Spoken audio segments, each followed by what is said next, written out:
Dinner time குட்டி vlog தான் பார்க்க போகிறோம். டின்னருக்கும் சஹருக்கும் என்ன ரெடி பண்ணேன்னு பார்க்கலாம். நோன்பு மாதம் ஸ்டார்ட் ஆயிடுச்சு. ஹஸ்பண்ட் நோன்பு வைக்க ஸ்டார்ட் பண்ணதுனால மார்னிங் பிரேக்ஃபாஸ்ட் லஞ்சுன்னு பெருசாக எதுவும் ரெடி பண்ணுறது கிடையாது. சஹருக்கு என்ன பண்ணுறனோ அதே தான் நானும் குழந்தைங்களும் பிரேக்ஃபாஸ்ட்டுக்கும் லஞ்சுக்கும் சாப்பிட்டுக்கிறோம். குழந்தைங்களுக்கு எக்ஸாம் ஸ்டார்ட் ஆனதுனால மத்தியானம் தான் ஸ்கூல், அதனால மார்னிங் ரொட்டீன் போடுறது கொஞ்சம் கஷ்டம் தான்.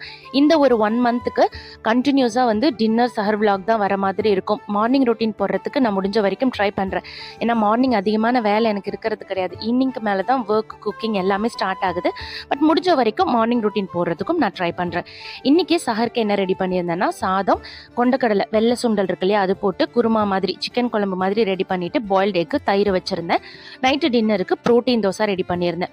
பச்சைப்பயிறு, பாசிப்பருப்பு, துவரம்பருப்பு, கடலைப்பருப்பு, உளுந்து, இட்லி அரிசி இது எல்லாத்தையும் ஊற வச்சு அது கூடவே சோம்பு, தேங்காய், காஞ்ச மிளகாய் இதெல்லாம் அரைச்சி ஊற்றி ஒரு தோசை ரெடி பண்ணியிருந்தேன். ரொம்ப சூப்பராக இருந்தது.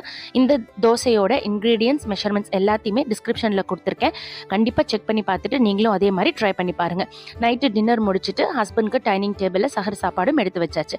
நெக்ஸ்ட் விலாகில் மீட் பண்ணலாம். தேங்க்ஸ் ஃபார் வாட்சிங்.